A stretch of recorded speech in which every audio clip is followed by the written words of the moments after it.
I met Martin Sheen at the ESPY Awards. I had the opportunity to go to the Masters in 2002, and we kind of followed a lot of the players, and one of the ones kind of was a favorite of the crowd is Arnold Palmer every year. I worked at the Chop House in King's Sport in high school, and about year 2000, it was race weekend. So this guy comes in, he's kind of good looking, pretty young, and he says, "Earnhardt Party of 3. I said, "Right, Earnhardt Party of 3. No problem, I'll write it down, smoking or non-smoking." I wanted John Bon Jovi's autograph. Arnold's out there with his caddy, and he's really not paying attention to what's going on, and one of the other players in his group hit, and he turned around, looked right at me, and said, "Where did that go?" Okay, so it gets time to call him, and I even throw in the little air quotes, "Earnhardt Party of 3. He comes, he's pretty nice, and as we're walking back towards the tables, I ask him, so you in for the race, and who's your favorite driver? It must be Earnhardt. I was a seat filler. I was standing off stage. At the commercials, we would run out and fill whatever seats were empty.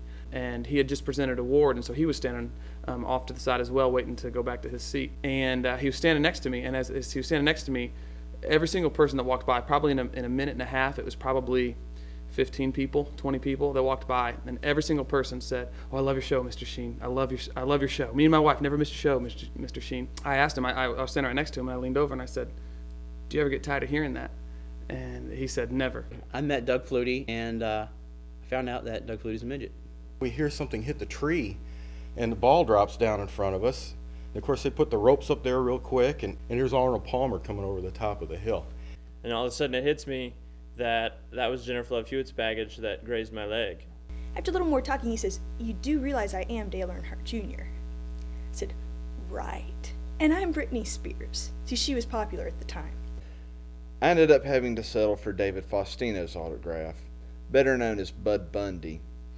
The lesson in life? Don't settle for anything.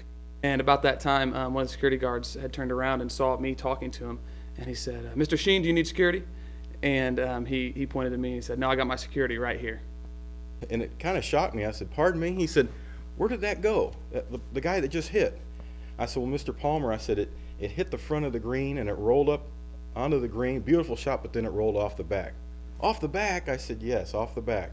I sit them down. I say, "Enjoy your meal, Mr. Earnhardt." He says, "I will, Miss Spears." So I'm thinking, man, this guy is totally weird. I go back to where my manager is. He took out a wood and he chomped down on it and hit that, and it shot it right out. It was a beautiful shot. Rolled right up on top of the green and then rolled off the back.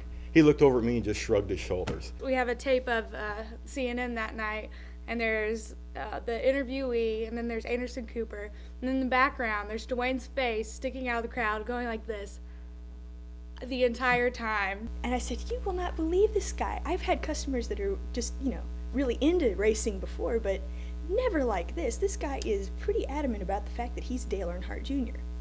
Manager says, "Okay." So he looks around the corner and turns back, looks at me and says, "He is. So I guess you can call me Brittany."